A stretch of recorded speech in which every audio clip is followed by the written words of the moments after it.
Hello everyone, my name is Laura Rezac and I'm the Associate Rector of St. Stephen's Episcopal Church in Charleston, South Carolina. And I'm so glad to be with you today for our family faith formation on Christmas Eve. Now, if you've been joining us for the past few weeks, you know that we've been on a journey to Bethlehem. We've been traveling with prophets and the Holy Family and shepherds and magi on our way to see the King who will be born in a barn. Tomorrow, which is Christmas Day, I will be telling you the story of what everyone finds on their journey to Bethlehem when they finally arrive. It's the end of a story, and it's also the beginning. This is part of the mystery of Christmas. But before that, since it's not quite Christmas yet, since it's Christmas Eve, I thought that I would tell you a different kind of story. It's not a story from the Bible.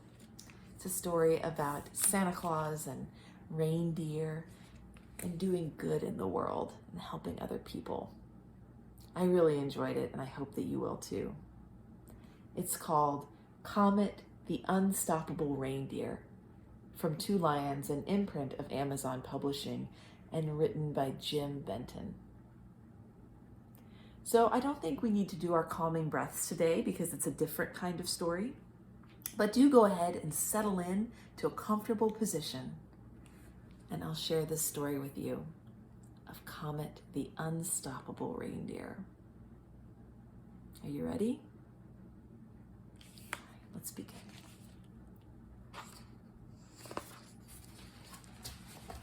I'm going to shift this way just a little bit, so that way I think you'll be able to see the pictures a little better. Let's try it.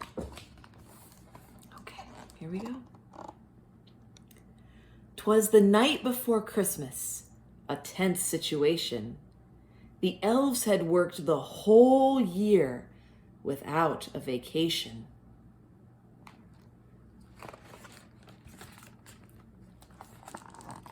They weren't jolly or cheery. They were tired and cranky.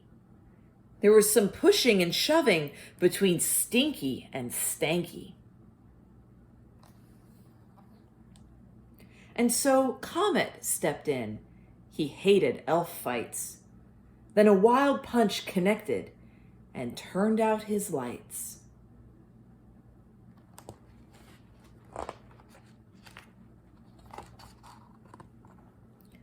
When Comet came to, they were all getting along, but his arm had a bend where one didn't belong. The doctor came over and got to work fast. He outfitted Comet with a sling and a cast.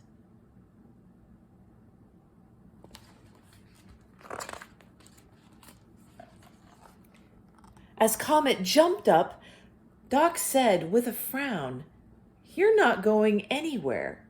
Just sit yourself down. No dashing, no dancing. Your arm, it needs fixin'. It will be a long time before you're prancing with Vixen." Later that night, Comet watched Santa get ready. His spot had been filled by a rookie named Freddie.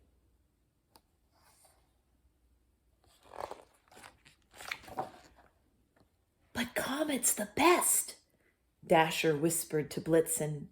"I mean, Freddie is nice, but I'm not sure he fits in." "I fit in," said Freddie. "I so qualify. I don't need a degree. I'm a reindeer. I fly." Santa hugged Comet and told him goodbye. Comet sighed as he watched them fly into the sky.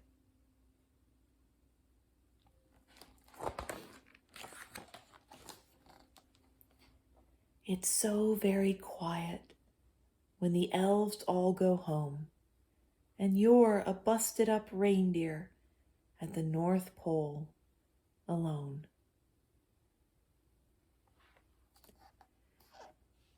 Your friends have all gone to leave good girls and boys a present from Santa's great big bag of toys. His big bag of toys? Comet started to yell. How could they forget? And he called Santa's cell.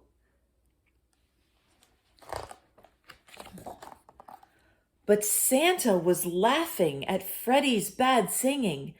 With those loud ho-ho-hos, no one heard the phone ringing. There was only one thing that a reindeer could do to make sure that those toys got to me and to you. One single thought went through Comet's head. Always lift with your legs. That's what everyone said. With a heave and a ho, he lifted that bag. But the weight was so great that he started to sag.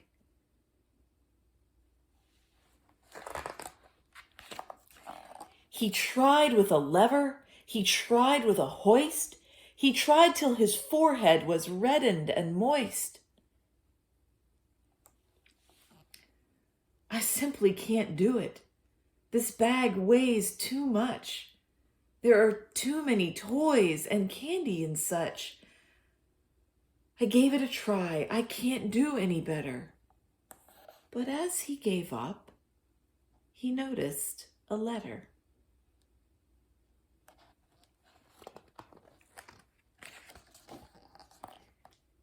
Dear Santa, it said. Most start out that way. Or Dear Mr. Claus, or Yo, Tubby, hey. But this said, Dear Santa, it'd be great if you could bring a toy for my sister. She's so sweet and good. She's too small to write, but I know what she'd like. A little green pig on a little pink bike.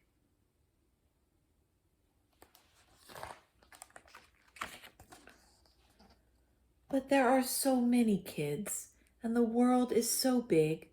She'll understand if you can't bring the pig. She won't cry a bit. She won't even pout. Just don't wear yourself or your poor reindeer out. Comet was stunned. No child, no elf had ever put reindeer ahead of himself.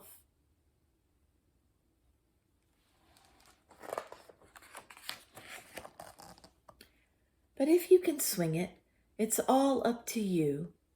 Our house is bright yellow. The roof is bright blue. Comet looked at that bag. It was simply too big, but at the tippiest top was that little green pig.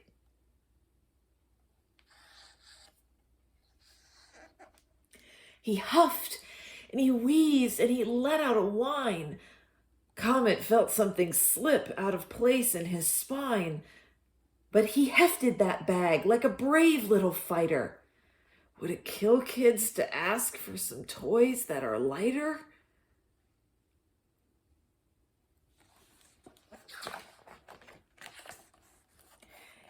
He limped to the map and looked to the east. It's morning there first, groaned the belabored beast. He lumbered outside and prepared to depart when he heard the soft sound of a hernia start. I'll begin in the east and work my way west, Comet said as he winced at a pain in his chest.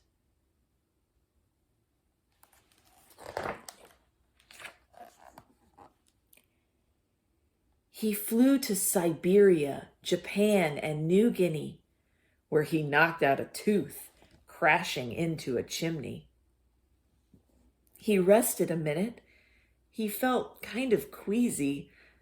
Santa had always made steering look easy. Then to China, Mongolia, Nepal, Pakistan, where he was nearly run over by a red minivan.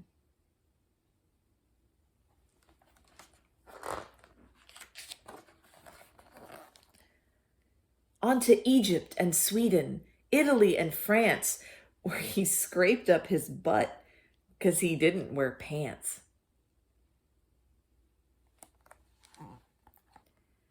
Then through Greenland, Guyana, and Newfoundland too, where a crash with a goose knocked his antlers askew.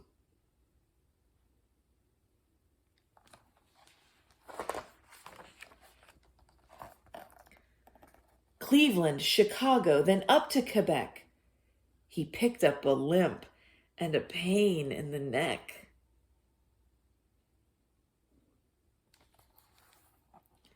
He had left lots of toys, like 1 billion or 2, but he'd found no yellow house with a roof of bright blue. The night was half done. Things weren't going so well, and a lump on his ear was starting to swell.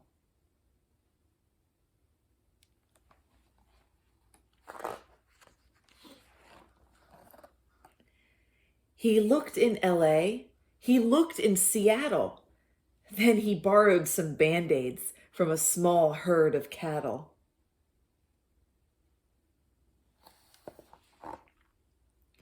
He flew up to Alaska through each little town, but the bag was near empty, so he sat himself down. I've circled the world and given a toy to every good girl and every good boy.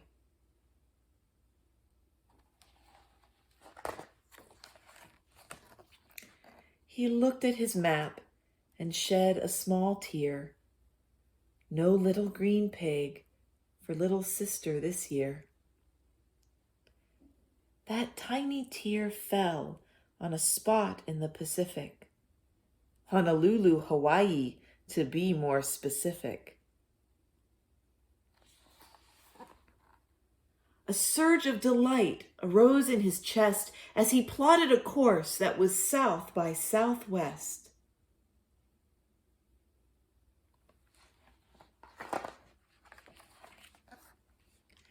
Way out at sea, near the end of his race, a whale blew his nose right in Comet's face. That was all he could take. Comet felt he was through. But just then Hawaii came into his view. At long last he found that roof of bright blue on the house painted yellow in warm Oahu. He slipped down the chimney with a gift for the boy, and of course, for his sister, the little pig toy.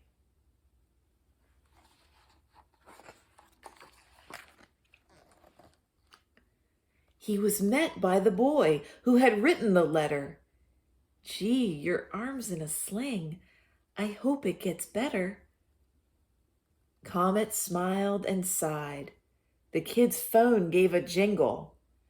I'll get it, said Comet. I'll bet it's Kris Kringle. It was Santa, of course, full of thank yous and praise. So quick-thinking Comet mentioned getting a raise.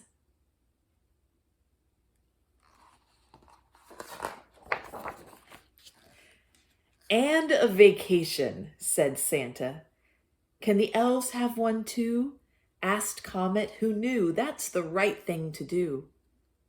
We'll all go, laughed Santa. That should heal that bone.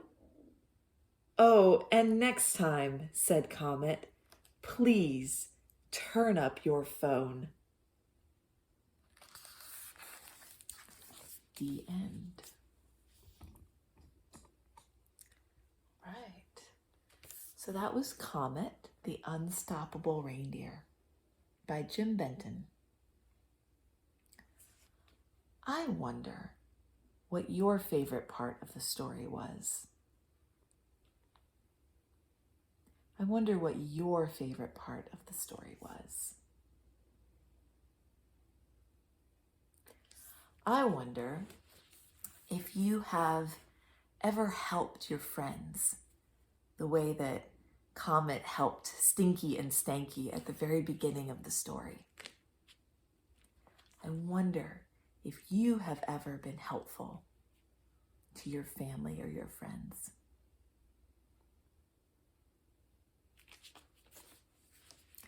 I wonder if you have ever done something kind for someone you didn't know. Comet didn't know the little boy and the little girl that he was delivering the little green pig to, or any of the other children. And the little boy certainly didn't know Comet when he asked Santa to be sure and take care of the reindeer. I wonder when you have done something kind for someone you didn't even know.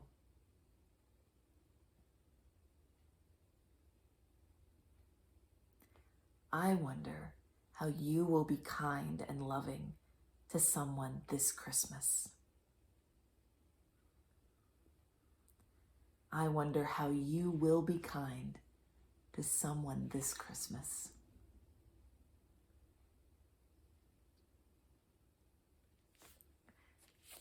If you liked this book, you can order it from thecometbook.com. I hope you enjoyed it. I know I certainly did. I hope you have a wonderful Christmas Eve. And remember, I'll see you again tomorrow to tell you the end of the story of the journey to Bethlehem. The end that is also the beginning. Be well, stay safe, wear your masks, and I'll see you soon.